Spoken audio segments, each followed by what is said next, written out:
सिंधू पाणी वाटप करार सध्या स्थगित करण्यात आलाय। पाकिस्तानकडून सीमेपलीकडील दहशतवाद दृश्य स्वरूपात आणि विश्वासार्हपणे थांबवला जात नाही तोपर्यंत त्यावर चर्चा होणार नाही, असं परराष्ट्र मंत्री एस जयशंकर यांनी स्पष्ट केले।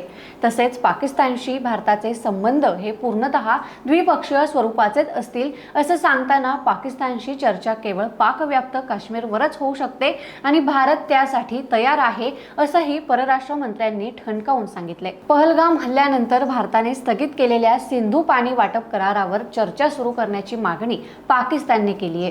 त्या पार्श्वभूमीवर परराष्ट्र मंत्री एस जयशंकर यांनी भारताची भूमिका मांडताना या मुद्द्यावर तडजोड करण्याचा भारताचा मानस नसल्याचं स्पष्ट संकेत दिलेत। दिल्लीत होंडुरासच्या वकिलातीच्या उद्घाटनानंतर माध्यमांशी बोलताना परराष्ट्र मंत्री एस जयशंकर यांनी ऑपरेशन सिंदूर आणि भारत पाकिस्तान दरम्यानच्या संघर्ष विरामाबद्दल अमेरिकेच्या मध्यस्थीची भूमिका यावर प्रथमच जाहीर भाष्य केलं।